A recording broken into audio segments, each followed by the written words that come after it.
Greetings, greetings. Welcome to a live soul song session with Gemini Brett and Erik Deutsch. It's nice to see you here wherever you are. We have a bunch of folks on Zoom webinar with us. A bunch of friends will be watching on the YouTube space. We're going to begin with a song that Erik recently recorded based upon some astro harmony notes and symbolic scenes I was inspired to write in accordance with the coming Capricorn solstice chart. So let me put that chart on the screen. And Erik, if you would please mute yourself. Actually, why don't we just put our cameras away and I'll play the song. It's about 7 minutes long and we'll see you on the other side.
Beautiful, Eric.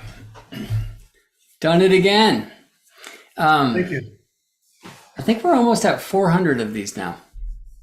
I was going to ask if it was 500 or 400. I knew it was around there. Yeah, I haven't looked for a bit. So maybe it's well over 400, but that was a guess from last time when I was tracking it. I think we were at like 350 some time ago. Amazing. Yeah, and the most amazing thing to me, it's not amazing to me at all that each of them is just amazingly beautiful and powerful and fresh. But I guess it's the fresh thing, right? Music in general, when we're playing in this equal temperament thing, it's like you had 12 notes, right? And that there can be such an amazing variety of music given that truth. It's astonishing and awesome. I want to share a little bit of how we get from a chart to what you just heard. And this is something that Eric and I have been doing with birth charts for 4 years now. The first was in the December of 2019, I believe. Yeah, and even it was like around our birthdays in October of that year when I was down in Mexico City at Ursula's and you were sitting at the piano and we were kind of experimenting with it with some friends there.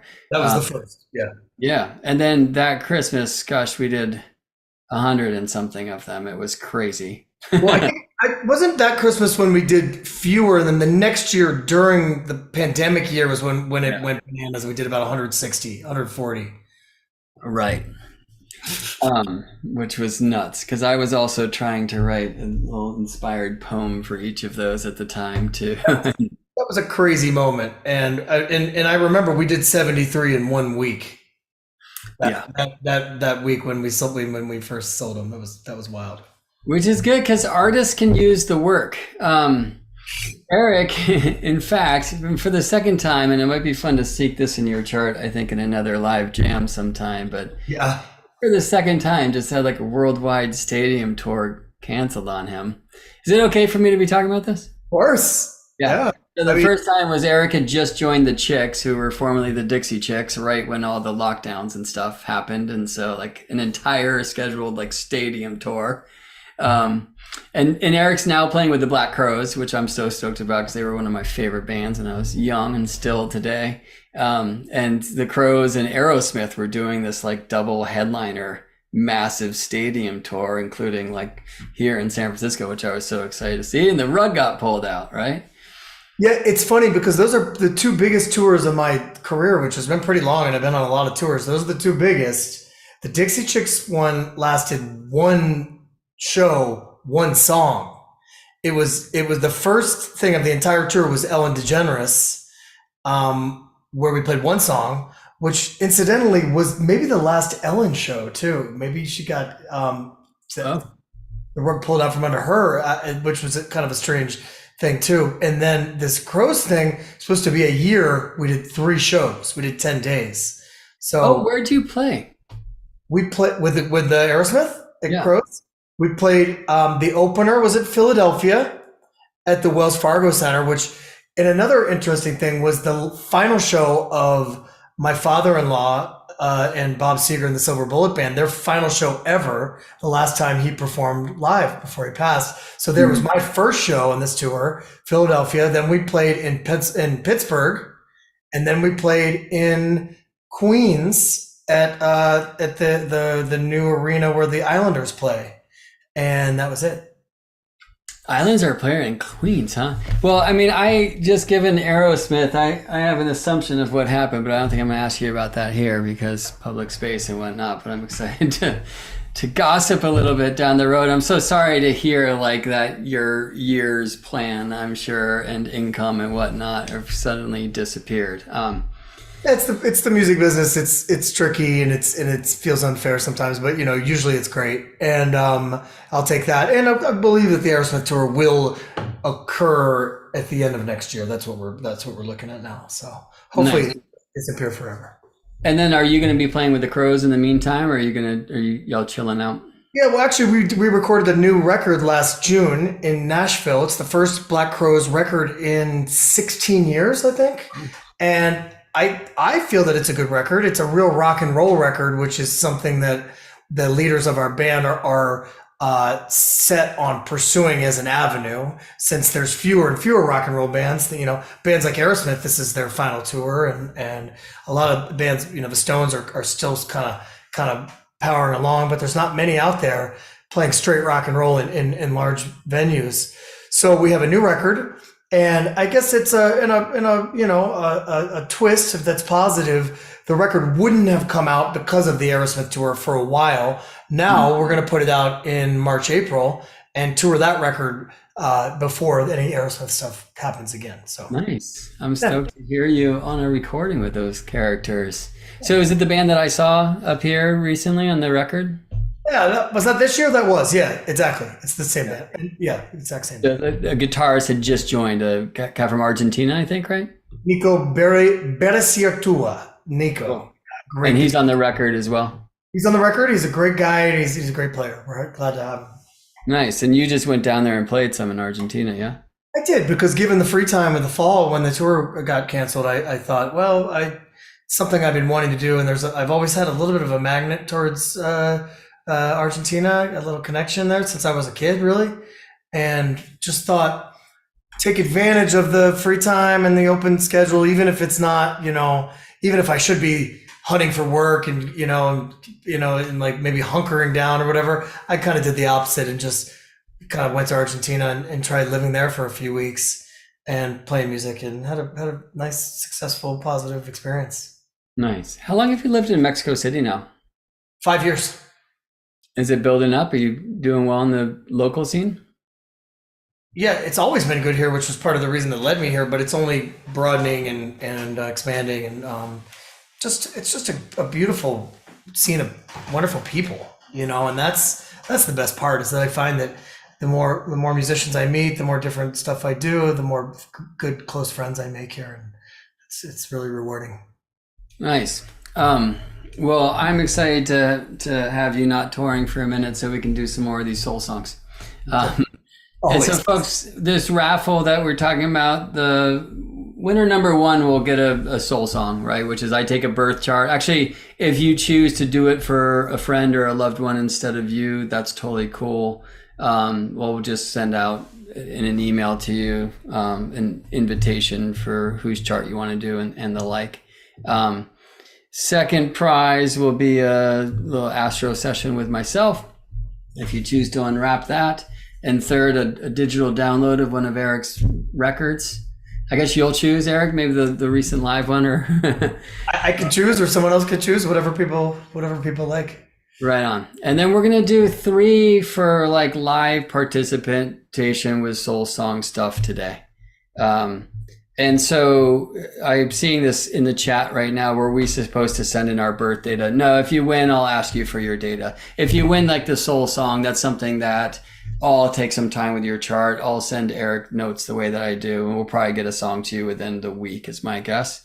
If you're live, I'll ask you, do you want to be, right? And then if you do, I'll get your birth data. And just know that we'll put your chart on the screen. I'm also going to put your face on the screen, and we'll get to talk a little bit. So I can totally 1,000% understand if you don't want to do that. This is live on my YouTube channel right now. It's probably going to stay there. So just know that if you do want to be in the running for one of those things, then participate and be willing to. And if you're not, I understand. I'm not sure that I would. I do promise you that if you come in here live, I'm not going to go like super deep or like drill in or whatever. It's just like there's things to do in private space and things to do in public space as we explore astrology. But there's no better way to explore astrology, in my opinion, than to talk with individuals about their birth chart. And talking is one thing, and it's great. And astrology really can open up opportunities to get into like dream space together in beautiful ways. But I've always been, and for one of the reasons, because I'm so mental myself, looking for ways to get astrology out of the mental plane and in these charts and these geometries and that alone and more. I love being outside and actually engaging with the planets in the sky and helping other astrologers like interact with the astronomical side of the thing. But I've been long working with sound in client sessions. Sometimes I'm finding a line of questioning is just not getting to the thing that I'm seeing in the chart, and I'll break out like a melodica like this, or sit at the piano and just like, you know, play some sound with people. And this is not the best instrument for that because it just doesn't sound so beautiful. A Steinway Grand's a good idea. And so fortunately, we've got one of those right here. But I want to describe a little bit of the process. I'm currently, and thanks, Cheryl, for this cool book. I'm reading this book by Jocelyn Godwin right now called Harmonies of Heaven and Earth, Mysticism and Music. And Jocelyn Godwin in this text goes through a bunch of different systems that different mystics have used over time to relate the zodiac signs and planets to different notes or keys. There's so many of them. It's a really kind of tricky problem. And the system that we're using is massively simple. Really, it relies on two things. One, it relies on trying to get some of the astrological information like translated to musical harmony.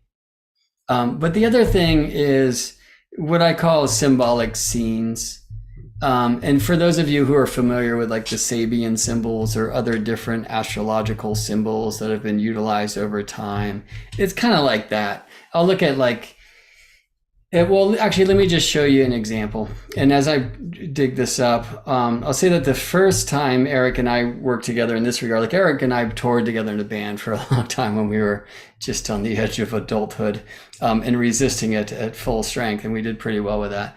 But we toured together for almost 5 years of our lives in young years. But then Erik and I got together later, the first time where I got to sit in like the booth as he was recording solo piano stuff. And it was for a record that we ended up calling the Baby Sessions. It was recorded for my niece Whitney to be born to. And yeah, we had a long night. We made it from Boulder to Denver, Colorado. And Erik had chosen some songs to play and kind of ran a few by them. And I didn't do much. But sat in the booth. And I think where it got interesting is, oh yeah, I really love that song. Could you play like a little bit longer? Could you do a thing in the middle? And I'd said a thing like, you know, take a walk in the woods. And Erik's like, okay, right? But it's like that kind of thing. Like that's the other bit that I'm able to offer besides like a bit of a code that's based on the astrology signs in a music map that we use that I'll show you in just a second. The system that we're using is it's very simple. And one of the reasons why I've gone for the simplicity is to just leave a lot of room for Erik to do his thing. And my intention is, well, how can I make Sun square Saturn in this chart different than that one? Well, for one thing, they'll be in different signs in our system. That's going to imply different notes, different harmonies. Where are they in regards to the rising sign, right? So astronomically, that would be where is that square in your local sky?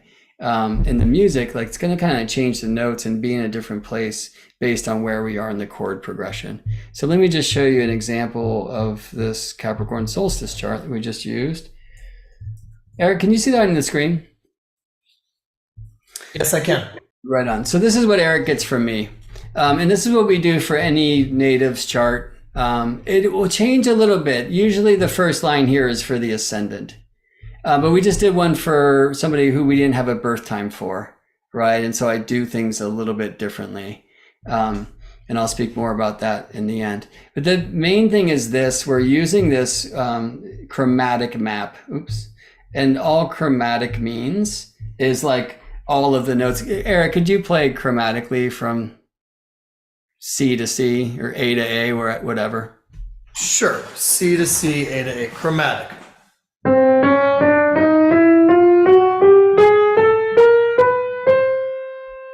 Thank you. Yeah, so there's amazingly 12 half steps in the octave. So like from C to C or from B to B or B flat to B flat or whatever. And there's a lot of different ways that we could do that even. But in the Western harmony tradition, there's 12 notes in that space. And of course, 12 signs. So a really simple way to kind of map astrology to the piano is to use a chromatic map like this.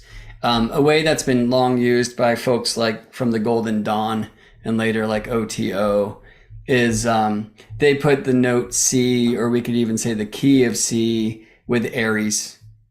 But for me, Aries needs sharps. It's just two Mars for no flats and no sharps. And if you don't speak music harmony, don't worry, this torture won't last long. So I like A with Aries. It just ends up being keys that feel to me to be like a little bit more, in tune with the signs that we have them aligned with. And once we do this, now we can play things like a square, like Aries and Cancer becomes, Eric, would you play A and C? Just sustain those two notes. And will you go to A and D flat? So you can hear that tension and release. And so that's like a harmony version of a square to a trine. Like Erik just went in this map from Aries Cancer to Aries Leo. Right? And charts will often have statements of tension and release. That's what I look for when I work with charts for this project.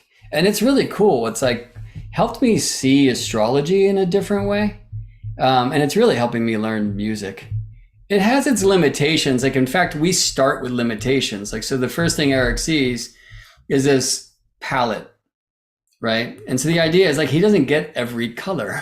Like the tricky bit about this coming solstice chart is nothing here in the kind of Gemini, Cancer, Leo. I mean, I did actually offer a note for Black Moon Lilith. I don't always, this is the true Black Moon Lilith calculation, but with nothing in Virgo, there's just like a lot of zone without a note.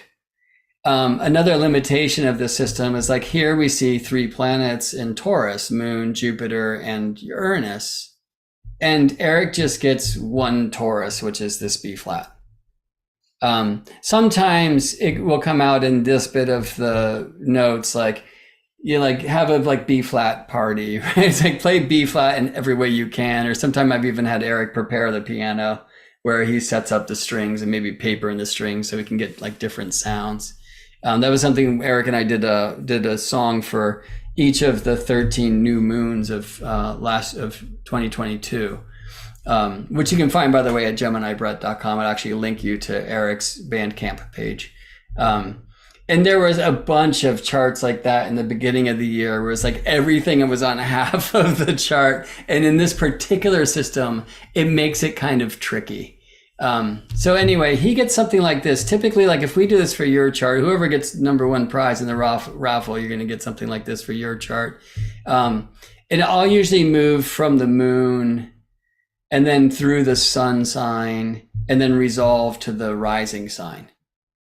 In this case, a genius reason to use a solstice rather than like a January 1st to define a New Year's is because it's a global moment, right? Like this is when Earth's south axis is pointing to the sun. And it happens just as much in Philadelphia and Mexico City as it does here in California and London and Timbuktu, right? What's rising is going to change from one place to the other. And I want to speak a little bit more globally. So what I did for this chart, like sometimes I would just put the sun at the ascendant, but I wanted to get a different note than Capricorn. And because Capricorn is said to be one of the domiciles of Saturn in our tradition, I thought maybe I'd just put Saturn rising. And so in this song, I've asked Erik to kind of move from B flat to G flat to A flat. So, I mean, like that's one thing if I just asked him to do that, but he's limited in the amount of notes that he has. Like I'm much more limited in my musicianship than Erik is, but if I was trying to play A flat without a C, I don't know what I would do. And my guess is when a great musician like Erik looks at a palette like this, just because I have A flat written first, and again, I did that because I keyed it to Saturn, if you will, where Saturn is at this time of the coming Capricorn solstice. Like this amount, these notes do not imply the key of A flat. Like it would probably naturally lean somewhere else, right? Yeah, Eric, maybe I'll just ask you that because like like an A flat major triad, for example, would be A flat and C and E flat, and we just don't have C. That's just because there's currently no planets in Cancer. So you can play 1 and 5, right? And is that a power chord when you play 1 and 5? Yeah, or a perfect fifth. Yeah, a power chord. A perfect fifth is technically. Yeah, what I do, Brett, is I just whatever the center is, if it's A flat or if it's the beginning of the song B flat, I look at the palette and I process the notes and I think about what sounds I can explore, especially consonant sounds, and not super strange, super tense, because those show up in these charts, but I don't want to live in our soul songs. We don't necessarily live in dissonance and darker corners and harshness, So I kind of look for what kind of harmonious consonant intervals and palette, like what notes together with a certain center that I'm using, or that you've told me to use. And I just kind of try to process it and try to work my way around there. And of course we do find dissonant and minor and darker sounds, but I like to work my way there and not like live there and start there all the time. Yeah, in fact, I encourage Eric to start consonant, which by the way just means like pretty, settled, resolved, right? Eric, could you just play something consonant actually, could you even improvise on these notes? Yeah, with which root would you want to use? Whatever you feel cool. Just play something that feels kind of tense and. Let's go with the B flat, the beginning of the song, the consonant lullaby with the moon note. Okay. Cool. Here's B flat, and using these notes that I see here, I see.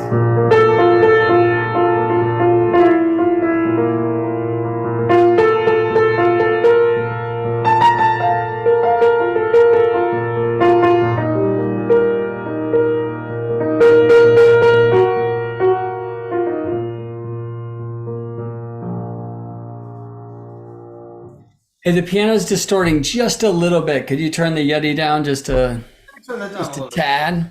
Just a sec.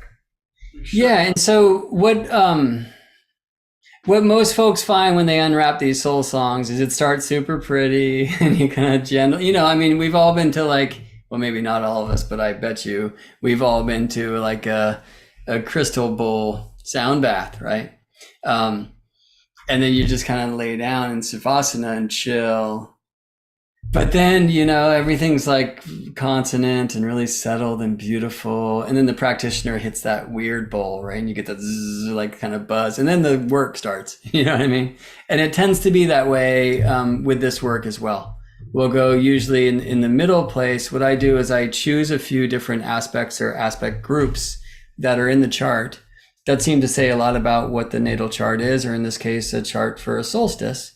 And then we'll kind of go into that space. So the first thing when I open this chart, and actually let's do this. Some of you were just reading what peeked out for me anyway, but I'm looking at the chat here on Zoom and I can try to peek over to YouTube as well. When you see this Capricorn solstice chart, what are some of the aspects between planets that jump out to you? I see the name of a few professional astrologers here, and also several students and teachers.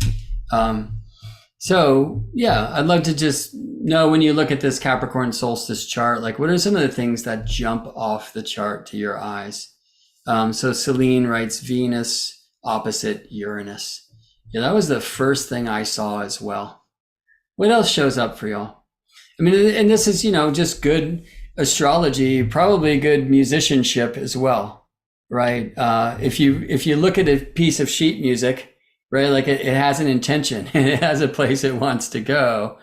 But, how do you experience that song? Or maybe the first time or three you play through that song, how does it come alive, right? Same thing for a chart. We want to have like a system. We want to have an approach.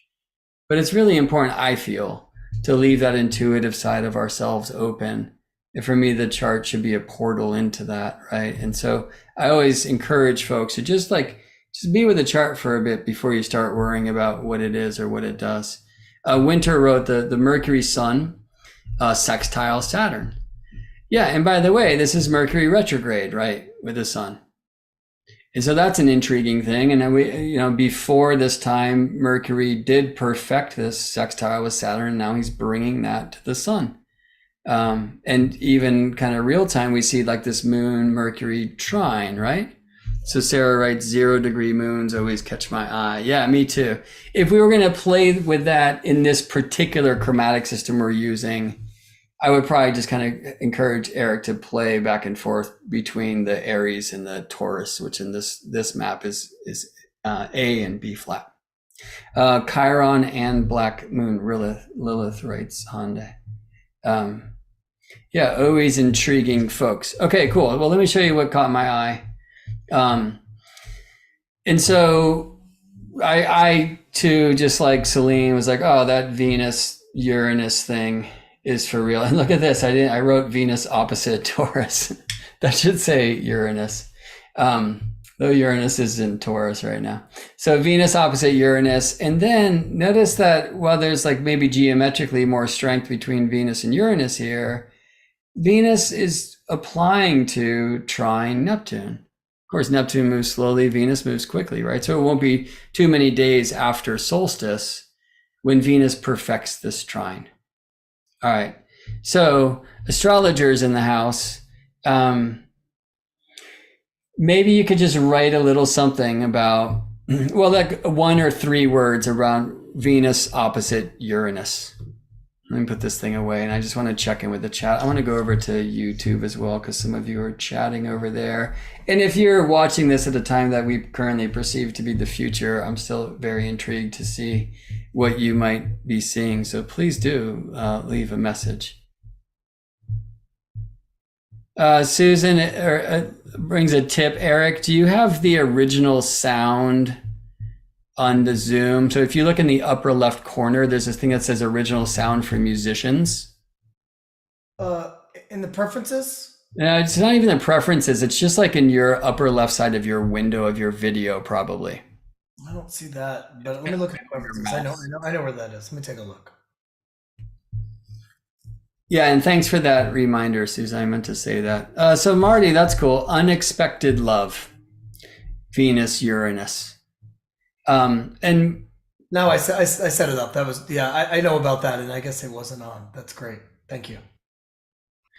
Celine writes sudden changes and ruptures in relationship, right? So here we're seeing Marty's kind of bringing love as one of Venus's realms, and relationship coming in from Celine.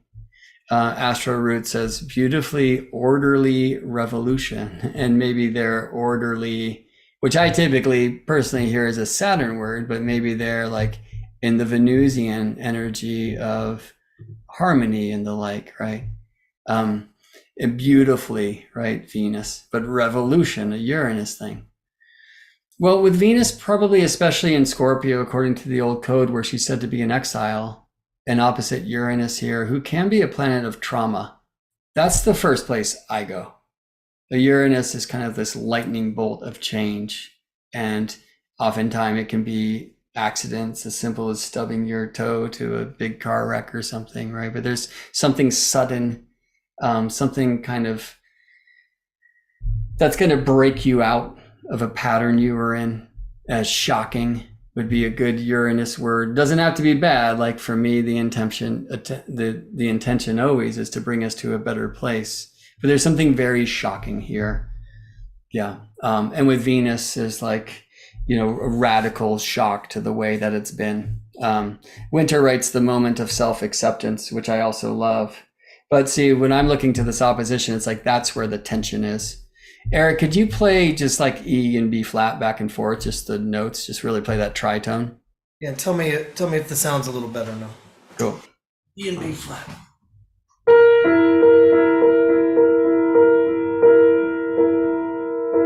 Yeah, and could you just like maybe improvise on top of that? Maybe play E and B flat in the bass and play some tense stuff on top of it? Like with any different notes or just those? Yeah, notes? For now, let's just do that.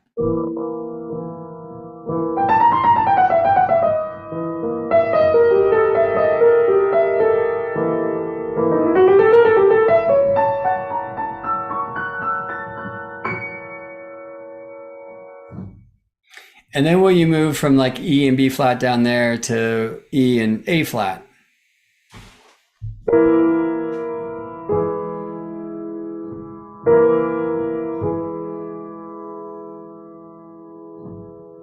And then maybe while playing on top of that.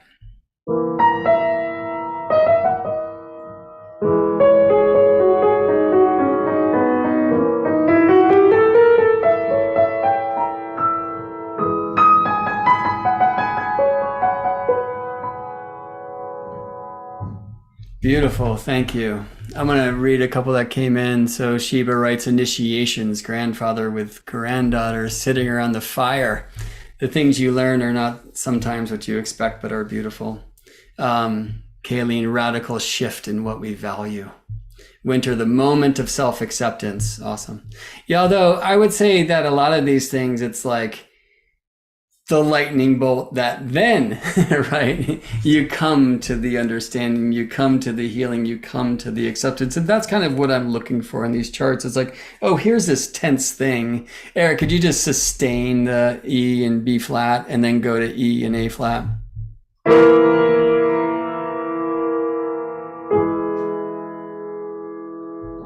And you can really feel that tension and release. I mean, this is, good music is written in this way.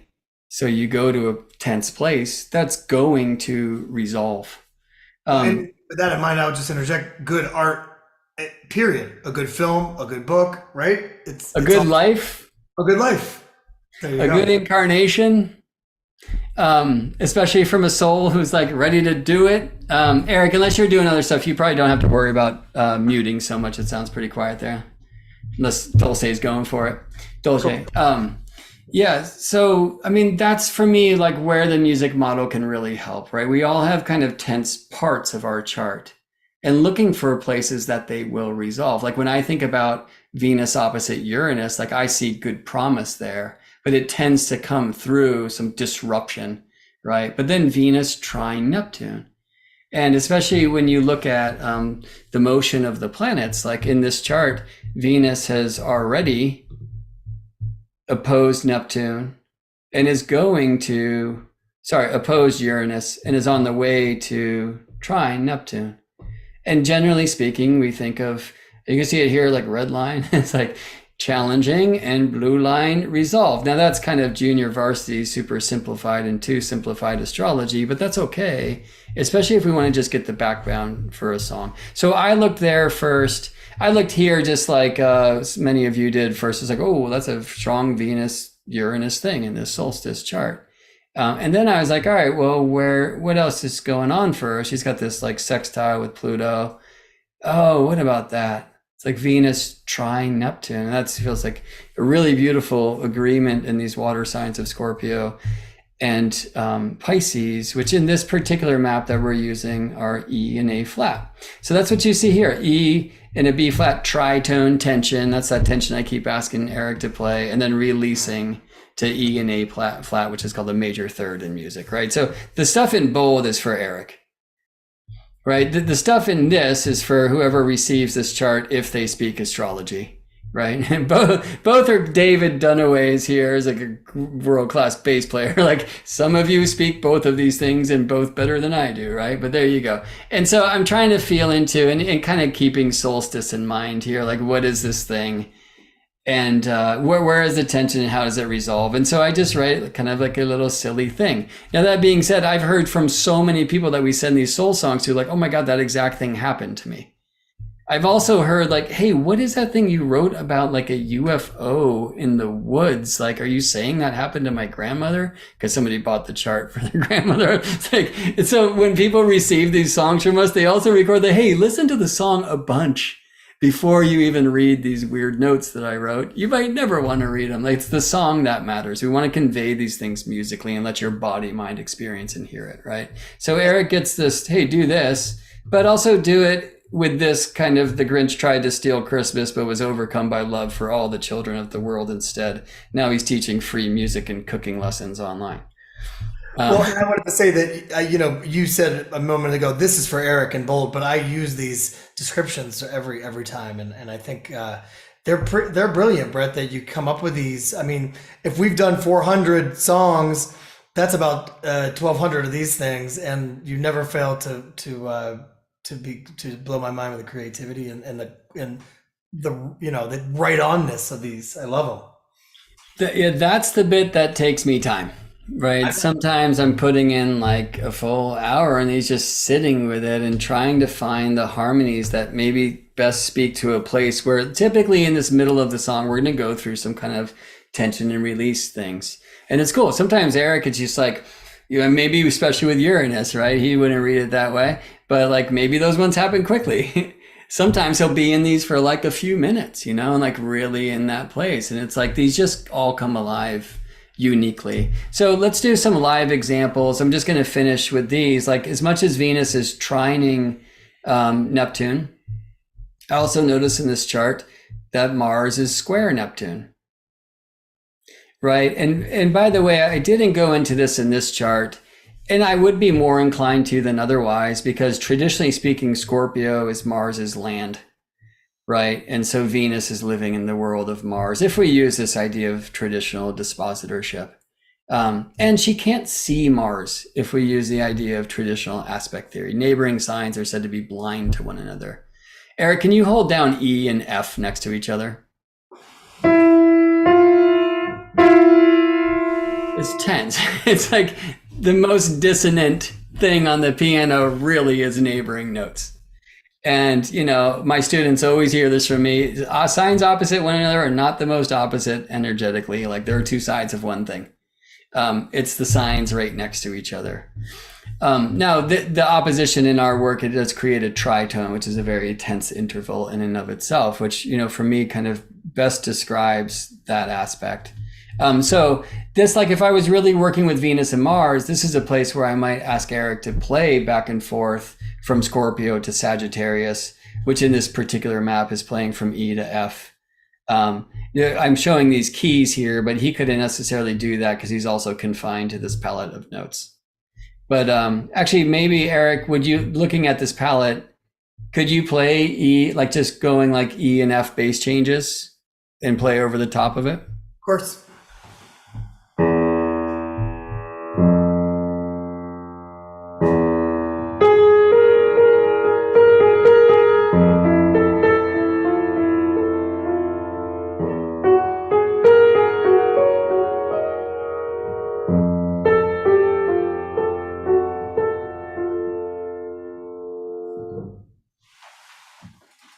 Nice. Will you now play with your left hand the let me think with like A major, just 1 and 3.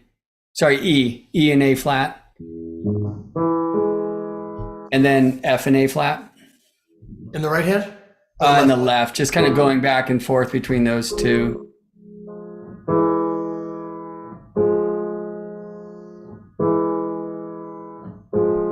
So you'll hear that one's more open, right? And just astrologically, I'm asking him to play the notes that we have corresponding on one level to the Mars-Neptune square, right? So tension there in the square, and then to the Venus-Neptune trine, right? So, I mean, I'm in some ways surprised that I didn't choose to go there. I would have, if I hadn't already used Venus trine Neptune up here, and I actually intentionally did have this Mars square Neptune follow that one, so we could hear these two sounds, the E major to the F minor back to back. But a thing that I often do when I see planets that are in conjunct like this, according to the tradition, especially when one of the planets is in the other's home or sign, right? So Venus and Scorpio, said traditionally to be blind to Mars here, is I love looking for a third planet that can see them both. And one in this chart is Neptune, right? So Mars square Neptune, tension, Venus trine Neptune, release. So I like work with Neptune as like what I call a magic mirror, to work to kind of connect Venus and Mars, to introduce them to one another. What I did here was Mars square Neptune, and then looking at how Mars, one of you had mentioned, well, look at that, like Lilith Chiron, right? So, and for me, even more so the node, just geometrically, And then Mars, you can see this grand fire trine, as we call it in astrology. In music, well, in this particular map, that brings about the notes F, A, and D flat, which is called an augmented triad. And so what I encouraged Erik here to do was to move back from this F minor, so that's the Mars-Neptune square, and then kind of go to augmented play, I said, in this kind of F augmented triad space. And then gave him this elders from all walks and ways gather around a bonfire, so you can hear the fire trine there, right? To perform a ritual of burning away their disagreements. May there be peace on earth, right? Like the Mars-Neptune square, we're seeing some of that one in the field already. There can be a lot of religious dogma and kind of war around the confusion of which god to pray to and how, or goddess, or however it wants to be. All right. And then that resolution to this trine, I mean, look, it's the north node, it's Lilith. These are all moon things. And they're like disembodied things, right? But like Neptune, it's like there's a spirit there. So yeah, I mean, actually, Erik, if you would, here's just some play on that live. I can come back. Yeah. So here's the palette. And then the idea is like just looking at this one here. Okay. And feel free to play for a while if you would, maybe like a minute or something. Okay. Drop into it.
Would you play a fully diminished?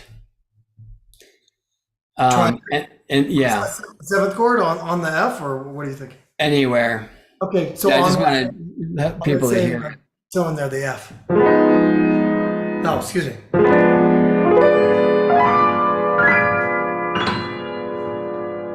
Do y'all hear how that's like, you know, tied to the train tracks with the train coming, like in the black and white film?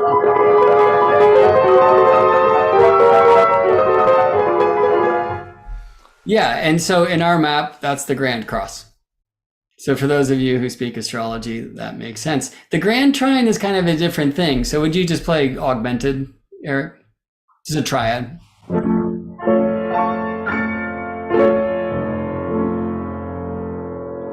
And it's kind of intriguing, but you're like, my ears are like young. But for me, like the Grand Trine or the augmented triads, they just don't feel settled. I'm told like in like just temperament or different tuning systems, they're like way more just kind of balanced and resonant. But they just sound so open. But interesting, astrology says that about trines, like a Grand Trine, like it's like easier, it flows, but at the same time, it doesn't necessarily like land. You know what I mean? Do you have any songs that would resolve to an augmented chord? Do I have any songs that resolve to an augmented chord? Or are there songs that you know that resolve? You kind of don't do it, right? Yeah. Well, I think that there's an augmented chord that can be used as a one chord, as a resolution chord. So for instance, so that's kind of a 5 chord to a 1 chord resolution, but check it out as an augmented. That's a regular major 7th kind of chord. If I did it as an augmented.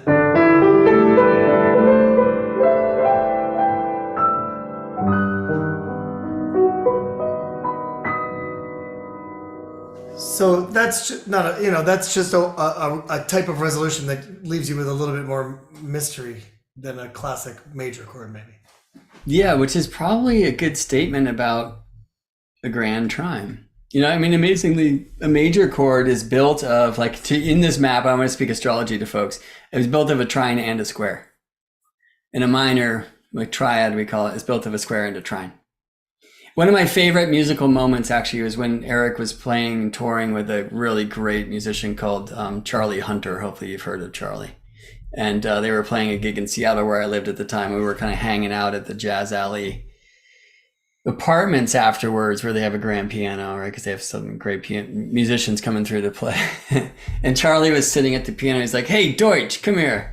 He's like, "What's all that like augmented shit you're playing, that diminished?" He's like, "Look, man, there's major and there's minor. It's like there's happy and sad." He was totally joking, but he was keeping a very straight face. That was like my favorite. And it was actually a really good music lesson too. And a good astrology lesson at that. Anyway, astrology is kind of helping me learn harmony. And the more I'm able to develop that language, the more I kind of look forward to working with Erik in such a way to develop these things. All right, let me show you the last aspect group I chose for this chart. And it was Saturn at the retrograde Mercury Sun. This should say sextile. I had to speed through this the other day to make sure it got recorded before our live jam here. That should say Saturn sextile retrograde Mercury Sun, right? So I'm looking at this, which one I think Winter you called out. And then also, oh no, I'm sorry, this is actually okay English. So I'm saying Saturn at the midpoint of this Moon Sun trine, right, with Mercury in on it. And that creates a shape. You can see this blue triangle. I don't think you can see my little circle, but this triangle between Capricorn Sun, Mercury, Pisces, Saturn, and the Taurus moon, really with Jupiter as well. I like to call it the sexy trine because you have a trine with the sextile point at their midpoint. Some call it the sextile fan, right? And so this is like a place where I'll often encourage Erik to just play like some changes, or chord changes in the bass note. And so here I'm asking him to play basically Capricorn, Pisces, Taurus. And that's in a sense what we heard towards the end of the song. And that's a climbing thing. Like I considered writing that the other way of Taurus, Pisces, Capricorn. If I did, it would on the piano, according to this map that we're using, descend. And actually I started writing it up that way at first. But then I was like, all right, well, I'm just going to lens this in the Northern Hemisphere experience, where the solstice, of course, the Capricorn solstice, is the longest night. And then the sun begins to come back, right? And so you'll see here, I wrote, a young boy emerges from a steep ice cave with a bright burning torch. And that's, so I'm this again, like just trying to like not get too specific with the musical codes that I send to Erik, because I want Erik to do the music. I want to offer him a framework. And I think it's like, I mean, there's very few musicians I know, though I know a lot of great musicians, who could first start with this limitation of like, hey, you only get this many notes. Like my favorite thing that happens at concerts is if a guitarist breaks a string and they just have to play with less strings and you know, the good ones that they can. But they have to kind of. I want to say that just what you're describing is the mark of a good music producer. Someone who sets up a talented musician with a framework with which to work, no matter what genre it is, you know, or how specific it is, it allows them to be themselves and bring something special that only they could think of to the music within that framework, you know, and that's what you do in a sense. Well, that's what the chart's doing, right? So the chart is the music producer. It's just the chart speaks some language you don't understand, and I'm the translator. Right?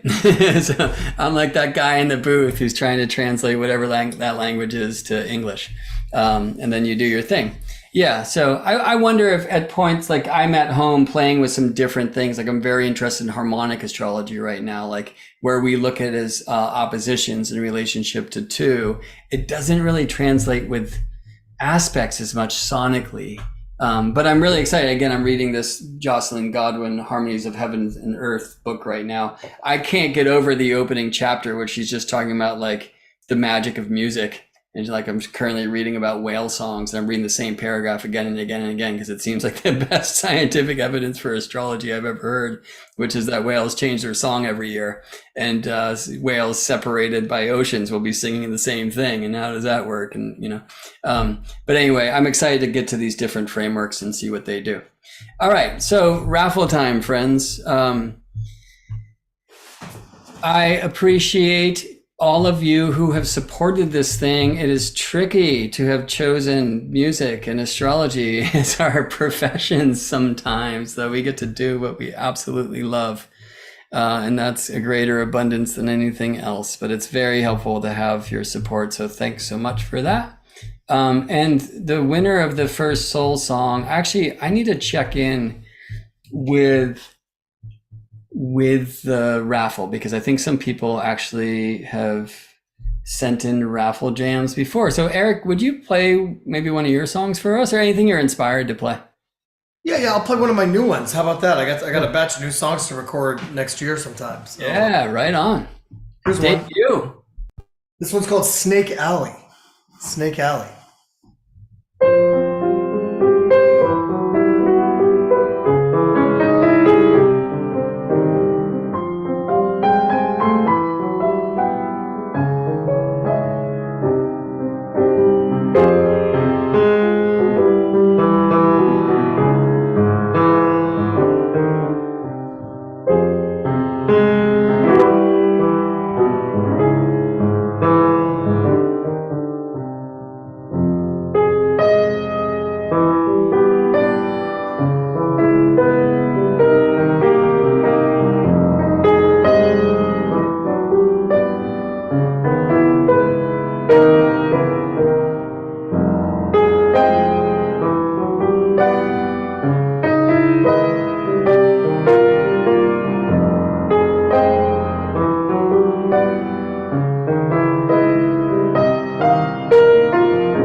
The short version. Thank you.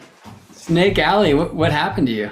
Snake Alley is the name that my brother Jonathan gave a path at the end of a path to the beach at the end of my parents' street in Half Moon Bay, California. So nice. You put that on it, Brett. One of those dirt paths that goes through that marshland kind of open space. That's what he called it because there was a bunch of snakes around there. And in the path itself, snakes. There you go. Yeah, right on. So nice to hear Jonathan's name as well. Uh-huh. All right, well, let me find my way to, I had it up before, like a random number generator. Do this live. Each of you, according to when you sent in your donation, have been assigned a number. I'm not going to share all those now because I'm not going to put all the names on the screen, so you're going to have to trust me. And some of you, by the way, for folks who donated like $36, I just said gave you 3 raffle tickets. So we've got 41 to work with here. Let's see. Is this little number generator on the screen, Erik? Yep. All right. So whoever gets this one wins a soul song. Drum roll, please. And generate. Did it work? This is cool, man. Oh, yeah. Number 8. All right. So let me tell you, and hopefully you can't see all these names on your screen. So number 8 Rita Meta, you have won a soul song for yourself. Everyone else, by the way, I will send out an email soon with a coupon where if you choose to purchase a soul song, first of all, we're going to do a Holy Days discount here. Usually we price them at $333. We're going to do them for $222. Erik can only record, maybe we could do 20 before you leave on the 12th. I don't know. I'm limited on my side as well. So if you wanted to buy one of these for like a holiday present for a dear one, can't necessarily guarantee delivery before that date. We could find some way to let them know what's coming their way and deliver afterwards. But we will, Sarah Metlin. Oh, wait, sorry, wrong name. Sorry, just read. Those similar last names. Rita Meta. Yeah. We will get your song done before the Holy Days and send it out to you. And everyone else, I'll send you like a $12 off coupon for those of you who've donated off of that already discounted price of $222 in case you want to get a soul song done for you or for someone you love or for many folks you love. So congrats. Thanks for playing our game. All right. The second prize is going to be a 33-minute session with me. Let me find my buttons again. And we'll push the magic generator. And we get 29. It's a good number, 29. 29 is Suzanne Marie. So right on, Suzanne, I'm going to send you a little link to book a session with me, if you would like. All right, number 3 is a digital download from Erik. And so Erik, I'll send you an email address so you can just get with somebody and figure that out. Is that all right? Sure thing. All right, generating. And we get 31, so nearby. This is Julie Harbers. So you have won one of Erik's incredibly beautiful albums. Erik, for folks who didn't just win that perfect prize, where can they go to find your music? They can go to my Bandcamp. Should I throw the link up there? Yeah, well, let me just go to it online. Yeah, that's because that's a nice place that musicians kind of get their get straight to the music. I imagine I could link there though from hammerandstring.com, right? Which absolutely. My website. You go to Erik's site, which is Hammer and String. That's how a piano works. There's my Bandcamp. You just hit that Bandcamp page. And then I'll throw up my my Hammer and Strings too. By the way, at Erik's Bandcamp, you can find our soul songs, Songs of the Soul, New Moons of 2022. You can also, by the way, link to this where you can listen to all of these. And for a donation of $7 or more, you can download it and get the full 90 pages of my production notes I sent to Erik. If you head to GeminiBrett.com, which definitely needs an update, but here at Sessions is where you can book a session. Use the link I'll send you in your email address instead of this one right now. This link would actually to pay $333 for a soul song, but again, we're going to set you up for $222. But you'll see here there's a tab that says Moon Songs. So you can also get there from my website. If you click this, it just goes to Erik's Bandcamp page with that album. But you can listen to much of Erik's amazing music with many different performers over the years up at that space. Okay, so this is where it gets maybe a little bit more interesting. And there's going to be a few conditions here. So Erik, this is another place where maybe you could play some music and play for a little while. I'm going to do 3 more of these random number generators. I could then have to match the name that wins to the current attendees list here at Zoom to make sure that you're here. And if you are, then I'm going to send you a private message in your chat. So please, everyone, just tend to your chat and then reply to me directly, which will look like, hey, are you cool with playing live and putting your chart data up on the screen and stuff? And by the way, if it's a no, we're not in any way offended, totally understand. My intention again is once we get here live with a few people, I'll ask you about some tense things in your chart. If you don't speak astrology, maybe some things about your life that you'd like to look at. and we'll kind of source in the chart. We'll listen to it according to this kind of astro harmony play, and then we'll show you where that resolves to. And most importantly, let you with your eyes closed kind of experience that movement. So astrology is not just a bunch of words. All right, Maestro. Okay, I'm gonna take a 10-second break. I'll be right back, and then I'm gonna get to it. Okay, cool. All right, hopefully everybody understood that. We currently have 30 people here live at the Zoom space. So cool. Hopefully everybody knows how to chat on Zoom. I figure they made us take that class by accident in recent years, right? If you know you don't want to put your chart on the screen and talk about it, you could also just send me a private link or private chat that says, don't do that to me. All right. Let me go. And so I'm not even going to kind of like shout out the names of the winners here because I don't want to put people on the spot. I will send you again a private chat. If somebody's not here live, then I'm just going to generate another number to find the next person on the list. All right. I just want to say once again, thank you so much for supporting our work, for joining us here live. I will send out an email sometime soon. I haven't chosen a date yet, but I'm going to do a talk sometime soon that I'll do live, and it would be fun to have people on live to chat, called Santa's Sleigh is in the Sky and Other Astro Mysteries that can help us keep the magic of the holy days alive. It's something I kind of tuned into when my nieces and nephews were first kind of awakening to the pain of the big guy Santa not being what they thought he was, and I wanted to like keep magic alive for them. So I started creating what I call the Christmas mysteries, and it's like the idea is when you awaken from one story, you get initiated into the next one, but that one might not be true either. All right, Erik, Maestro, tickle our ears, please. And what am I playing exactly? Background music for you to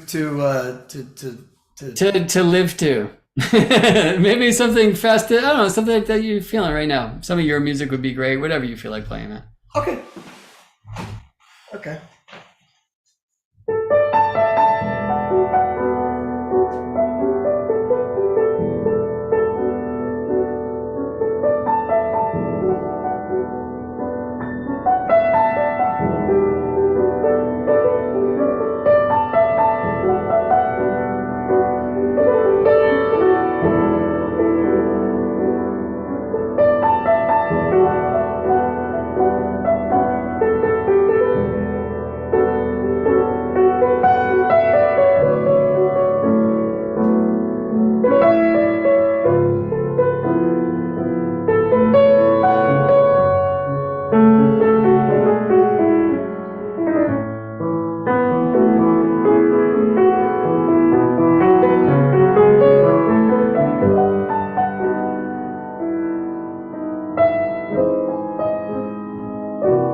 Okay.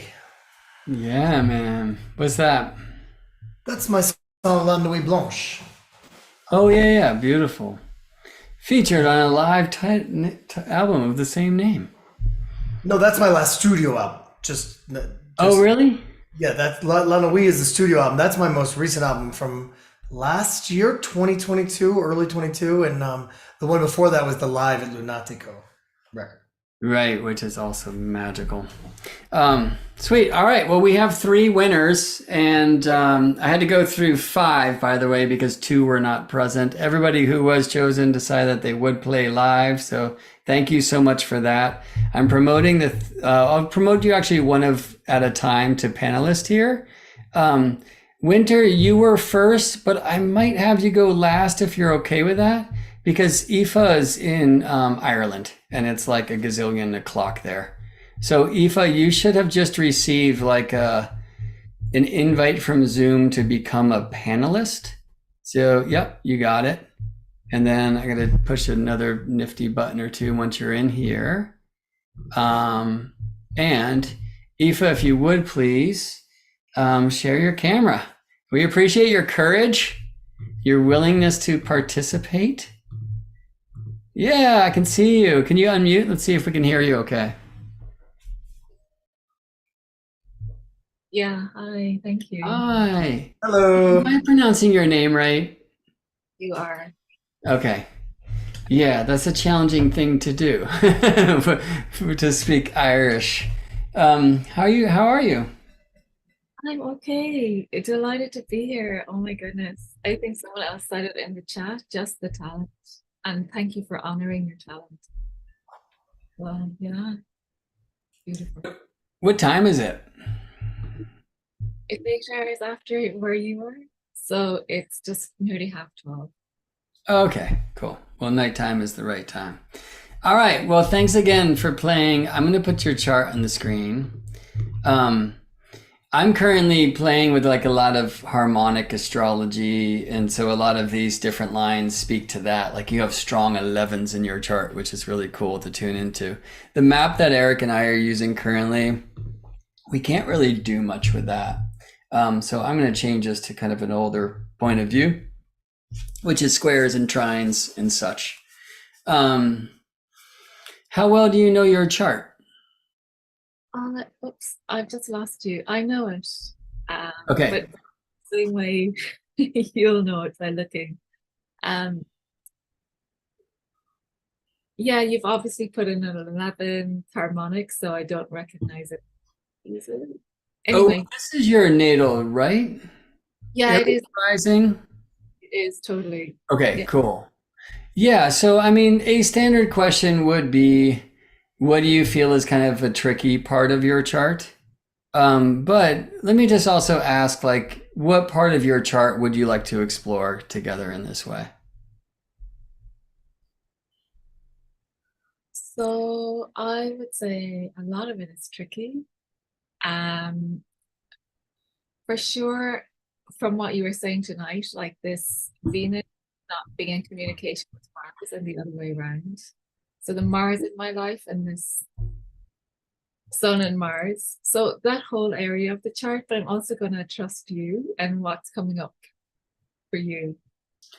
Well, yeah, so let's do that. So Erik, in general, do you have a pencil so you can write down a palette? Yeah, let me get that. Let me get that together. Just a second. Yeah, and so what Eve was pointing out is one of those things that we saw in the solstice chart, which is pretty cool, right? Where was that on the screen? Well, anyway, we saw in the solstice chart Venus actually in Scorpio opposite Uranus, and here we have Venus conjunct Uranus, and right between Uranus and the Sun, it's a Scorpio party, right? With Venus retrograde, which actually means Venus is as close to Earth as she gets, because Venus retrograde is passing the Sun by. And when Venus is between Earth and Sun like this, it's a very powerful and literally close Venus. And so what I was describing before, for those of you who were not here from this part, is that according to ancient aspect theory, neighboring signs are blind to one another. And where in this case, maybe it becomes particularly interesting, is it's like the Sun, Venus is living in Mars's place. Scorpio is said to be Mars's nocturnal sign. And she's like, can't see him. So, if she's living in Mars's Airbnb and the washer breaks and she can't get her clothes out of the dryer or something, like we need this cat to come over and help. Washer is definitely a better word for Scorpio than dryer, by the way, right? And you don't want your stuff to get all like mildewed and dank. You gotta get this guy over here into his home to like open up the washer, but it's like the phone line's broken. So there's a couple things just as an astrologer that I will do. One thing is like, while they are in conjunct, your Venus and Mars are not separated by that 30 degrees. So if I would play harmonically here, because they're separated by about 20 degrees, which is half of 40, it's called the semi-novile, and there's something in the ninth harmonic, which is very highly spiritualized in my point of view. But we can't do that really right now at the piano unless I got Erik to stand up and bend the strings that he's playing in this particular system that we're using. So what I'm going to do instead is look for kind of a magic mirror situation. And so then I like to look for planets that can see both. And there's a bunch of options here, right? So Venus is square Jupiter, while Mars is trine Jupiter. We have Venus sextile Saturn, while Mars and Mercury are square Saturn. I'm actually going to go with both of those. So Erik, let me give you this palette to kind of play around with. Okay, ready. And I'm not going to, as we do in our kind of written up stuff, emphasize visible planets or whatnot. I'm just going to give them all to you, okay? So let's go. A sharp,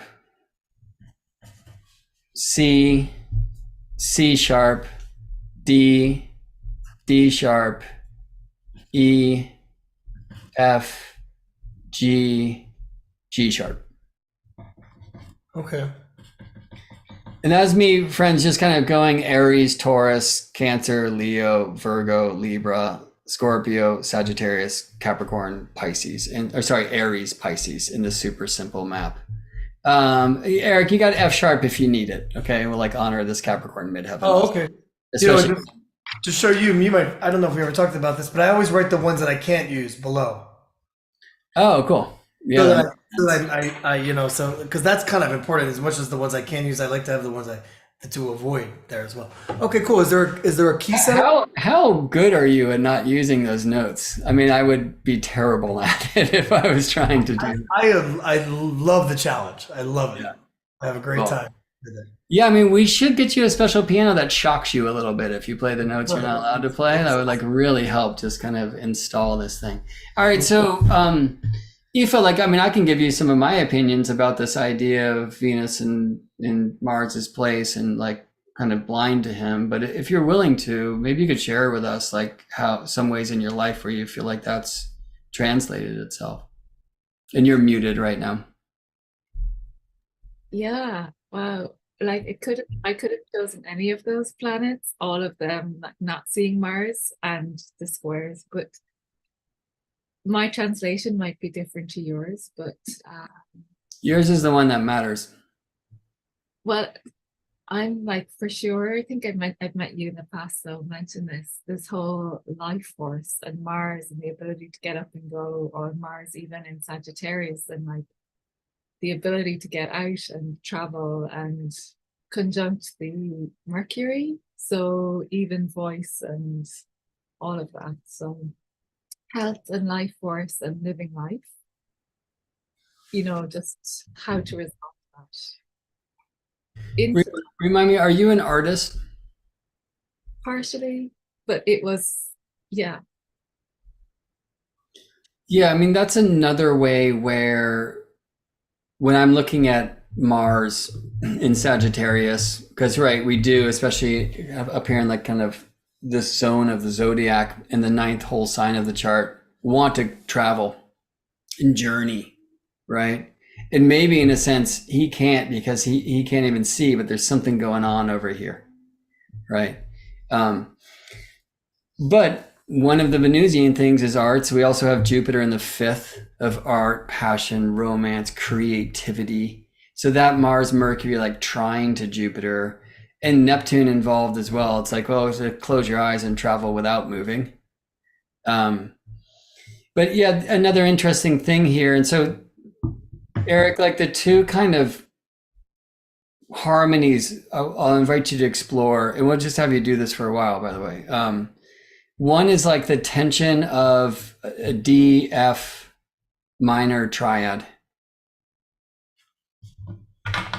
resolving to C sharp, F major triad. And friends, I'm focused in when I say that in this kind of Sagittarius square with Saturn in Virgo in the sixth, right? So maybe some limitations even of like health or energy here.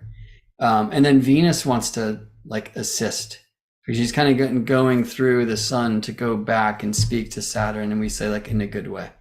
But this is looking at the tension of Mars Saturn and then the resolution of Mars Jupiter. And some of that's like, oh, you can travel, just close your eyes and sit still, right? Or you can like journey, just do so with your paintbrush or your piano or whatever. And there's like a highly spiritually kind of creative fire. And it's like that will give you the energy to break out of body things. There's a way I would say that with words. I'm much more interested in hearing it musically. All right. So Erik, then the other one is, and let's look at like the strong moon Venus square, right? So Erik, this will look like the E-G minor triad. Mm-hmm. And then something in like the relationship between D and E. So this is like one of the, that's called a sextile in astrology, at least in this chromatic map that we use. It's kind of hard for me to convey more musically how that works well, but that DE thing, Erik, is meant to be kind of a breakthrough. Okay. And in general, well, all that stuff's happening maybe up in your right hand space or however you want to do it. There's this idea that E and F, you were playing this a little bit earlier, that kind of Jaws thing of the half steps, that they just can't even see each other. They're like in different dimensions. And somehow it would be like the E is looking for this being who lives in the world of F, and they're just not visible to them. And so maybe in the end, and I guess we have the notes here. Yeah. Especially with the ascendant, which in our map is A. Interesting, this will be Lilith, but also the IC in Cancer, so C, where that E becomes the major seventh of an F major. That's a place I kind of encourage you to end up in. Okay. Do we have key centers here for this piece? No, I think just kind of like this EF thing is like, and even just kind of starting in that kind of story of like looking for the tension while playing with those other like minor major things I was describing as like aspect groups, the way that you're used to here. Yeah. And then the resolution, maybe even more than just like the F major would be like F over A. Okay. Yeah. And I mean, even that, it's like looking at Mars and Sagittarius, and this map is an F. And then the ascendant A, right? Said to be steered by Mars. So it's like that idea of like travel and the spirit of journeying and power and courage and vitality. It's so important in an Aries chart, and with Mars and Sagittarius of like long journeys. So I could definitely feel that this is weight, right? I'm looking at a guitar back there too, though, and probably paintings that you created, Aoife. So artist indeed. Yeah, and my hope is that, and this is a big piece, Erik, of the C sharp F kind of major space in there. Like if you could see that as like a bright painting of like of a long journey. Okay. Okay. And even having that in a sense be like the theme of the song. Okay. Okay. How long of a song am I creating here? No, maybe 5 minutes. 5 minute song? Okay. Yeah. Or if it's shorter or longer, that's totally fine too. Okay. Eva, how would you feel if I leave you on the screen while you're experiencing this? Sure, do what you need to do, and I'll close my eyes. So thank Okay, you. great. I'm gonna close my eyes and close my camera. And Eric, you got what you need? Yeah, I think so. Let's see what happens. Here Yeah, we go. actually, yeah, okay, great. Let's hear it.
Wow. Eric, could you hit mute for a second? There's some weird buzz that just happened.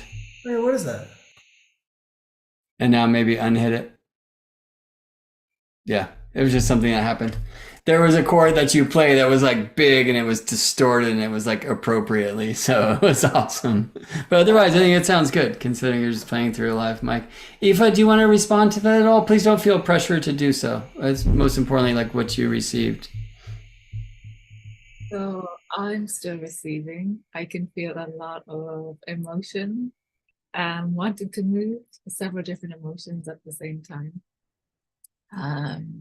Yeah, thank you. I could feel it wanting medicine. It's medicine wanting to work through me. Does that make sense? So yeah, I can't wait to feel it back again. And I know this is like I'm not going too deep into what I felt. I'm aware I'm on screen, but yeah, I want to burst into tears at the same time, but from my tissue. Does that make sense? I really felt it. Yeah. Right. Thank you. So I'm really excited when Eric and I can do this in the room with people again and have like a closed container. I will, Aoife, go back and cut just that little bit that Eric just played and send that to you as an MP3 in case you want to be able to hear that in the dark sometime. And may it bring light. Thank you so much for participating. It really is such a treat. well, the pleasure. Like, thank you so much this whole night and this privilege as well. Thank you. Thank you. Thanks. All right, Shauna, I'm going to bring you up here. So you will receive an invitation to become a panelist. So say yes to that, and then I'll be able to push buttons. Thanks again to Aoife. And Aoife, I'm guessing folks in the chat might also have contributions. I haven't been looking. I've been all over other places as well. For folks who are like waiting to hear of raffle winning, it has happened. Aoife, Shauna, and Winter are going to be our live participants here. And then we have some other raffles of readings and soul song things happening. But if you did send in a donation, I will be sending you a discount link or a coupon code to take that discount or raffle, the donation you sent off of an already discounted soul song price that we'll be sending out soon. All right, Shauna, let me get your chart up here. And if you will, Shauna, please see if you can share your camera. Oh, you know what? I need to push one more button. Buttons. All right, try now if you would, please, Shauna. Let's see. Can you hear me? I can hear you for sure. So where on the Zoom screen? In the lower left, you might see something that says start video. Yeah, I see that. But it's not video, working. oh, video settings. Oh, there I am. Can you see me? No, we just see your name. It's also like not imperative. But share screen, is that what it is? No, it's not that. It's start video. And next to your video button, you'll see like an upward pointing arrow. So there's a chance that if you hit that, you'll be able to select a different camera setting. It says video settings. So I click on that. And then Does it give you an option to change the camera? it just says integrated webcam. Yeah, and is that in like a drop down menu where you might be able to select? Yeah, there's a drop. It's just the only thing available is integrated webcam. Okay, well, it's less integrated than it claims to be, and that's totally cool. We don't need to be able to see you. I'm going to put your chart on the screen just to make sure I have your permission to do so, yeah? Yes, you do. Cool. All right, let me do that. And let's confirm that this is you. So I have April 26, 70 at 7:47 a.m. in Mountain View, California with Gemini on the rise. Yep, 7:47 a.m. Yep. Cool. All right. Is there anything kind of specific in your life that, like, and hopefully kind of a challenging thing that we can find resolution to, or a part of your chart specifically that you want to tune into? Um, I know it looks really horrible to most astrologers. What do you mean, your chart? Yeah, because of, all those planets in the 12th house, and I have my moon in the 8th house, and and I was sexually abused So as sorry a to hear child. that. No, it's okay. I've always been very verbal about it all my life. So I never held anything in, which is good with my 8th house moon. Um and I'm very, very private. So I'm actually happy that you can't see me right now. um yeah, I mean, I've just, what was the question again? I mean, I guess, well, I don't know. I'm starting to hear it answered anyway. Uh, Yeah. I'm just kind of trying to find a place in your chart where maybe we can tune into some of the tension and bring it to resolution and see if that can help. So, if there's anything like in your current that you'd like to have help with, or something in memory lane as well, like that's fine. I don't ever really dwell on the past. So what happened to me, happened so long ago that I don't, I don't hold any hatred or anything like that towards the man that did that to me. And I just, I'm a very happy, very spiritual person. I'm a total like hermit, total recluse. Um, I've lived in the Silicon Valley my entire life. I'm a total crystal hoarder, lover, and I'm a musician, singer, violinist, and the crystal bowls and everything. And I just, I do everything from behind the scenes, basically. So yeah, basically that's my sun in the 12th, I think. And I really don't know that much about astrology. I've only been studying it for a couple of years. So that's about it. Cool, right on. Well, thanks again so much for being here. All right, so we'll just do this musically. I want to kind of focus in on this Mars Uranus trine. And here I'm gonna actually kind of get into the square between the moon and Uranus. So Erik, let me give you a palette. So B,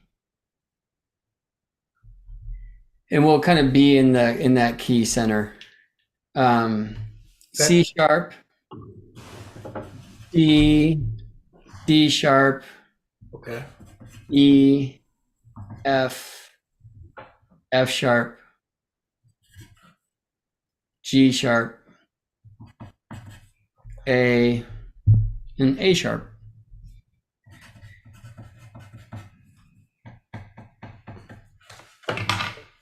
And let's start in just like super consonant, like moon stuff in F sharp. In F sharp. Yeah. Okay. And then some tension arrives, like D sharp comes in to kind of speak to that minor. And then bring in the A to make it diminished. Mm-hmm. And then swap that A out for the A sharp and kind of start moving over towards that F sharp, A sharp major thing. Mm-hmm.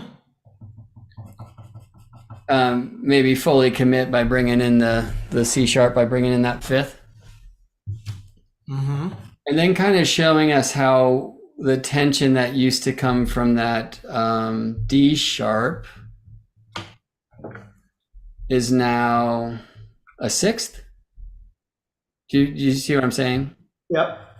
Yeah, which I'm really excited to hear too, right? Like how the sixth can somehow be majory. And I guess just looking at like that D sharp, F sharp thing from F sharp's point of view versus D sharp's point of view. And sorry for everyone out there, like, what the hell are you talking about? Well, that's used to, it's like, it's used to, usually people hear you talking about your astrology and that's how they feel. All right. We're going to bring this eventually to B, and really looking to the B, D sharp, F sharp, A sharp, and a full on major seventh chord. Okay. And an image would be, I want to say this powerfully and politely. Well, actually, I'm just going to go powerfully and weird. So there's an image of somebody who, well, here it goes, like some magician. A magician is bound and tied in like a water tank. Love And, that. and they break free. So like the full chorus of the song. So it begins with just like that beautiful consonants, would just be like the more like the mysterious amazement of, we're looking at this magician who's like subjecting themselves to this crazy trial, and we're all kind of like astonished, and then we become terrified because, oh shit, they're gonna drown in the tank, and then they slowly get the bounds off and the gag off and get out of the tank. All right, Here we go. thank you.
Hmm.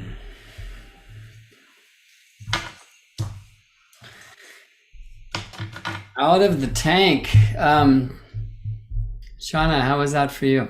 Oh my goodness, that was so gorgeous. I mean, I've always like loved the minor chords like my entire life, and now I know why.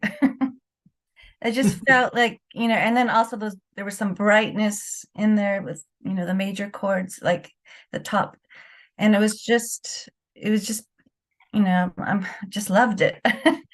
It was amazing. And there was like one particular bit that the chord, I can't remember. I can't read music anymore. It was a long time ago when I played violin. I still play it by ear, but it's like, not really up to spec, with it all. But it's just, it really touched me. And I have to go back and listen to that part again. It was just amazing. It's just this one bright, like mysterious chord. It just was beautiful. I loved it. Thank you so much. I loved it too. Could you hear yourself in there? Yeah. I mean, it really felt like the fall, with the leaves falling, Mm. a light breeze blowing the leaves around. And that's one of my favorite times of the year is fall. And I just resonate so much with it. It was just absolutely gorgeous. Thank you so much. Thank you. Thanks so much for participating and for courageously putting your chart on the screen and sharing a little tiny bit of your tale with us. And thanks again for your donation. I will send you just the audio clip of that. Thank you. And yeah, I'd really encourage you to break the violin out and play along with it, or find like little parts that you like and learn that melody and then explore that melody. Yes, I definitely will do that or sing along to it. Yay. All Uh, right, Shauna, thanks. Eric, is there anything do you want to say in reflection? We got one more contestant coming up. No, I'm having a really nice time doing this though, and thanks to everybody for participating, and thanks to you for setting this up. This is just another level of our collab, you know? Yeah, Eric and I have been teasing the idea of doing a little soul song like tour where we play at houses and bring small gatherings and kind of dive into the music of the moment, and also like really get into charts like this together. So one of these days, it's nice to do this online, connecting so many living rooms at once. All right, Winter, let me promote you to panelist. Please answer the call when Zoom attempts to initiate you. And now I know about another button I have to hit. And Winter, you should now be able to share your camera and mic. And I'm going to get your chart up. You were the first to win, Winter, but you're going to close the show with us. Thanks so much for your donation, your support, and your consistent participation with my work and all things. It's good to see you. How are you? Always a pleasure. I'm doing pretty well. My voice is a little bit rough right now, it sounds like. I haven't used it in a minute. Well, welcome back to the world of the speaking. Winter, by the way, folks, Winter and I sit together on the board of NCGR San Francisco, the National Council of Geocosmic Research.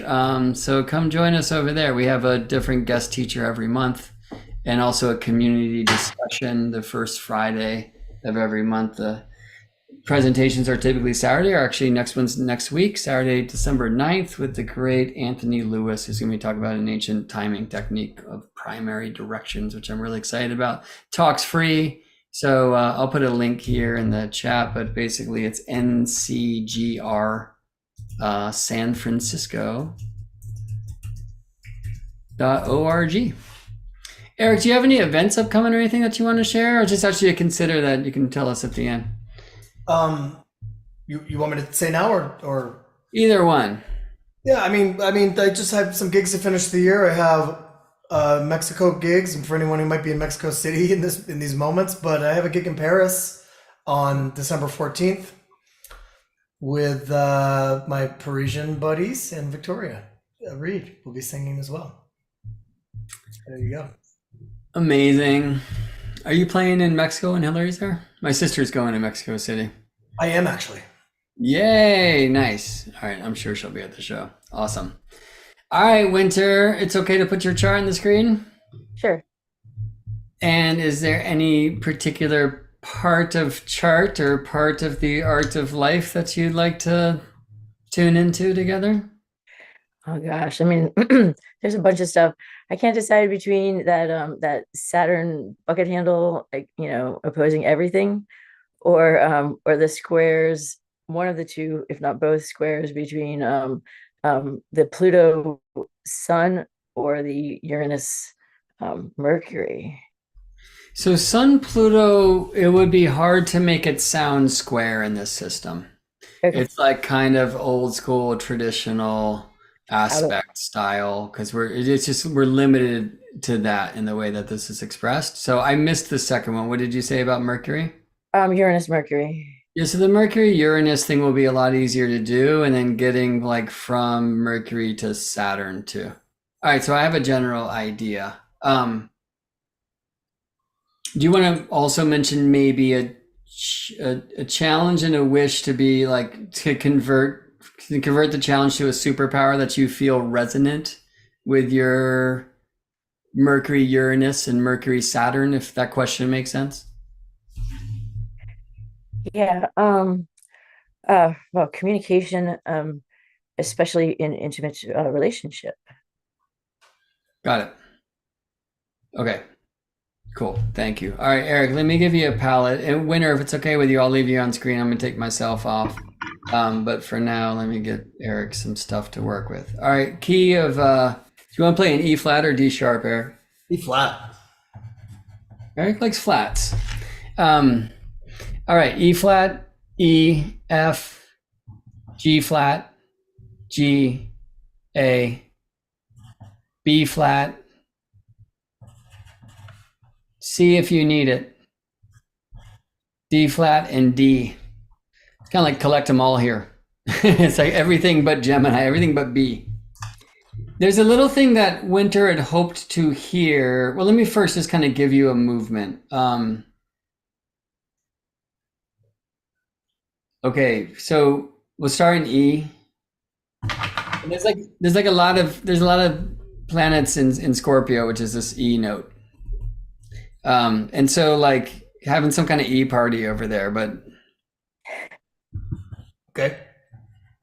so it starts really chill, but it gets kind of like it gets kind of drunk. It gets late at night. And then so the I guess just moving from E to F sharp. Maybe before you do, Erik, if you just kind of introduce like E, B flat tritone as kind of a tense thing. Uh-huh. And then we'll go to the F sharp. And you could even just, since you're moving from the E, B flat, kind of quickly tease the F sharp, B flat major release. We're going to end there though. Okay. Right. So this one will be kind of more of like a tease. There's something Winter had asked for astrologically that I think could kind of be interestingly expressed if you do. Do you know this term kesh in music? Do you use that? What is it? So it's like, so it would look like this, like D, B flat, E flat, B flat, E, B flat, F sharp, B flat. Like you're kind of like using that B flat as like a balancing point, but going through the other notes of the palette against it. Okay. Hey, what would you call that? So I have that as a tool. To use. Just a pedal tone, or I don't know. I'm not sure. The B flat shouldn't be in the bass though. It should be on the top, while the other kind of things are like more on the bass notes. Does that make sense? Yeah, sure. We're still kind of in the E to F sharp world, but we want to be bouncing off the B flat. We kind of just making a statement of that B flat is like prominent, interesting, and kind of like he's in like a different room. Okay. And actually, there's an image here also. Excuse me. Like this is a guy who So like this thing, like a party starts happening, and then this old dude comes in who like lives next door, and he's trying to be nice at first, but he's Right, basically telling him to shut it down.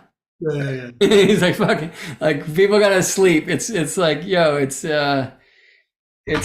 Tuesday night. You know what I mean? Like people gotta sleep. Shut it down.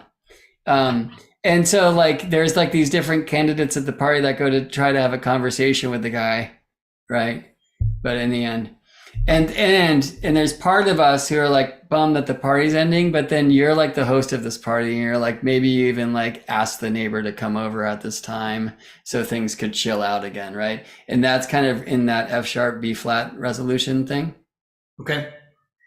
And then as we're gonna move our way, we're gonna look at kind of the stress. Yeah, so I'm just gonna continue to use this metaphor. Hopefully, Winter, this is fun enough. We're gonna then look at the E flat, G flat. Sorry, I keep saying F sharp. E flat, G flat. You know, friends, if you're in a key with flats, say flats. So the E flat, G flat square or minor thing. Mm-hmm. This is like having to clean up after the party the next morning, and how much that sucks.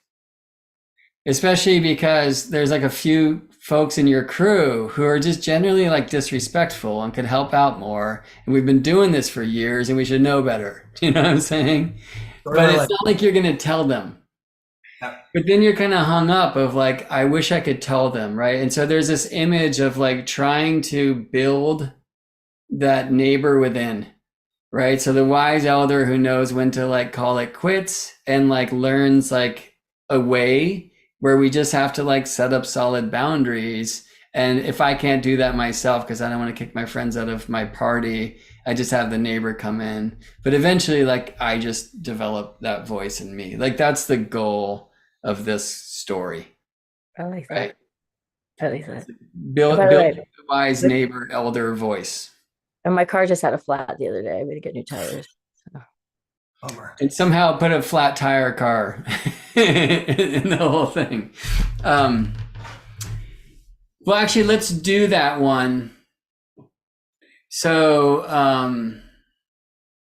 at the end of the party, somebody asks you to give them a ride to their home from your house because they have a flat. And you say no in the nicest way. And then they ask somebody who's just happens to be going their way and it all works out. All right.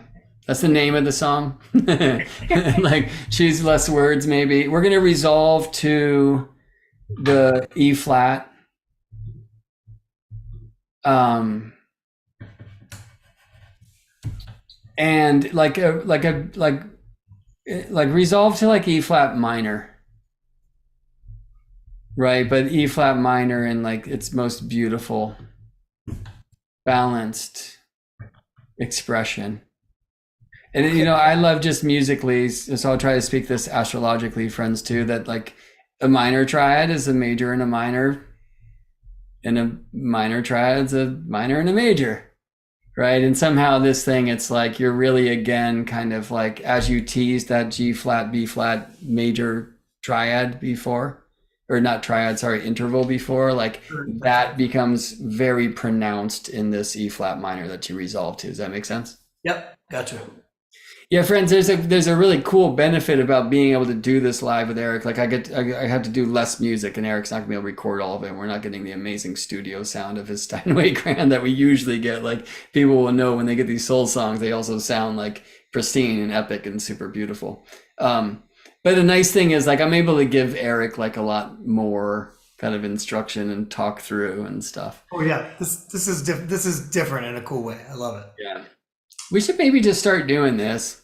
Anyway, Yeah, live soul songs because we could hypothetically do this and record with the big mics and do a whole there's a way to do that where we could coach the soul song. Anyway, let's give this one a try, shall we? All right, you got what you need. All right, so I'm gonna turn my camera off. When I see you're muted, that's great for the sound quality. I'm gonna mute myself and go away. And just if however you want to receive this, please receive it. Okay, Winter, here we go.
Thank you, Eric. That was really very intense, actually.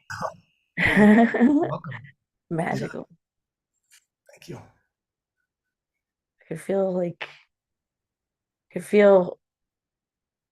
the tension, the conflict, but then kind of a simplification, almost like a childlike. At the end, I almost had these like visions of like a child spinning in her little ballet shoes in the middle of the room, kind of thing. Just speaking her voice, just like authentically, like not asking for what she needed, but very um without any edge to it. Do you know what I mean? Like without any, just clear. That makes sense. Yeah. I'm feeling your heart so strongly, Winter. That's beautiful. Yeah, kids say the damnedest things. And there's this thing about Capricorn that I love, which is the wisdom of naivete. And it's really hard to be in that place, like when we're kind of shining wise elder light, But there's something about it. It's like so much easier than we think it is. And it's only complicated because we've built up all of these structures that take us away from just that natural state of the spinning little girl. Yeah. Stripping away all the junk, like all the rules and the regulations that are just not built on something, useful or needed, but rather people's fears and built up things about control. Do you know what I mean? Yeah, so like it just to continue with that weird metaphor that came through, instead of like the having the neighbor come over to say the party's over, just put on the tutu and spin a few times, and bring in the wisdom of the inner girl, right? Like the inner young one, who is the wisest, of course, because so much closer to wherever we think we're going. Exactly. I love it. Wow. Thank you both so much. This was just so amazing. And it's really nice to see you, Eric, because as a student of Brett's, we hear all the time about how wonderful you are. And thank you for Thank you. Thanks for proving me right, dude. Man. I'm glad to be here to share with you guys. I'm very glad. Thank you. Thanks for bringing a little piece of me out in there too. I really appreciate it. Yay, sound amazing. And Winter, I'll send you that little clip as well. I gotta find out how to do that, but I'll figure it out. This job's always making me learn stuff. Thanks for being a teacher. And thank you so much for participating. Thanks also to Shauna and to Aoife for participating here. That takes it takes strong tutu and spinning ability, and it is very much appreciated in a great way. Erik, thanks so much for everything you do. It's really fun to do this live together. Thanks, brother. I loved it. Great time. Thank you so much. Yeah, we gotta get down to Ursula's and do it in Mexico City again, but I really think like a little, at least in the Bay when you're up here visiting your folks sometime. We just got the piano tuned here, so get you over. We'll do a little live soul song jam, candlelight. I'm looking at the beginning of the year. Nice. Grab a moment. Maybe we could figure it out. Absolutely. Friends, thanks for being here with us live, or perhaps at a time that I currently believed to be the future, but what is time anyway? That was a lot of fun. You get the gist of what we do. People are always trying to like understand what it is, and it's so hard to explain, but hopefully that got a little bit more across than I could with words alone. And that's the whole point of Soul Songs. I'll just say one more thing. This was born out of a request from a new parent who had previously hired me to do a recording for her newborn twins. It turned out that's not what she was expecting. And she later had a daughter, and she and her wife, they were just reflecting on how many times they had gone back to that astrology reading, especially with one of their sons who was a little bit trickier than his brother, at least at that time, and how they could kind of go there to like, you know, help them parent, especially in the hard times. And so anyway, they were like, hey, it's a newborn coming. We're really excited. You know, I was like, great. And then they sent me, you know, her birth info, and I said, congratulations. But in the moment, I was going through an existential crisis around reading astrology charts of babies and children in general. And I was over it. And the girl's name was Harmony, no Melody. So I was like, you know what we're going to do? Like, we're just going to send her one of these songs instead I've been dreaming into for a while. And yeah, and again, Erik and I have done these hundreds of these now. And I think a true testament to what we're up to, even though the system is very simple, musically speaking, is each one sounds entirely alike. I mean, we're limited in kind of whole sign astrology framework, and also in my understanding of it, and my understanding of harmony, which is much more limited. So like oftentimes I'm asking Erik to do similar things from one song to the next, but maybe it's what's in the parentheses of the image I'm asking, or I think probably 90% of what it is just like the amazing spirit that is Erik Deutsch and his ability to just bring through the music of the moment and the music of the chart. And yeah, I mean, I can't tell you how many wonderful testimonials we've received of people who just listen to their song every day and dance to their song and sleep to the song and all that stuff. So Erik, I'm just honored that we're able to do this and probably do some more of this now that a huge tour for you was canceled. Congrats on the record that's coming. I'm so excited to hear that. Thank you. And friends, you can stay in touch with Erik through his website. It's hammerandstring.com. You can find tons of Erik Deutsch on YouTube and all over the place. He's played with all sorts of amazing people, and he's an amazing people and great musician, and such a treat to do this. And we are currently offering our soul songs at like 66% of the going rate. So we usually charge $333 for them. And you can always find that, by the way, at GeminiBrett.com at my sessions tab. You can book astrology readings with me. But right now we're running them for $222.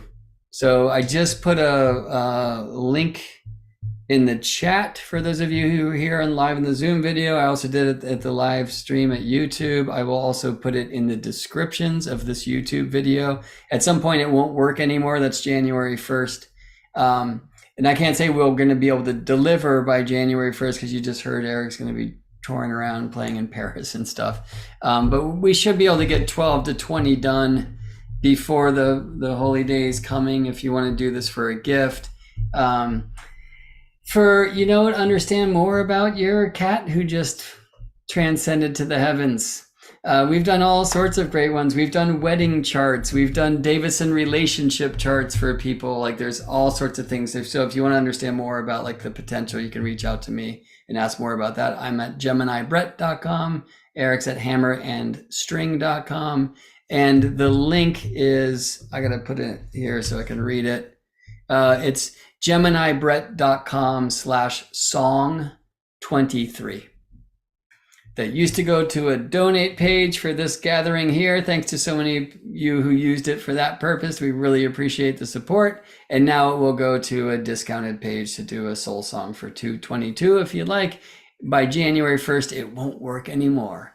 So please use it now if you'd like to sign up for a soul song. Again, thanks to our live participants, thanks to those who have donated, those who won prizes that will be coming to you through your email. You expect to see that sometime soon. Thanks, Erik. Let's do it again sometime soon, bro. Absolutely. Thanks, Brett. All right, be well. Thanks, y'all. Bye-bye. See you in space.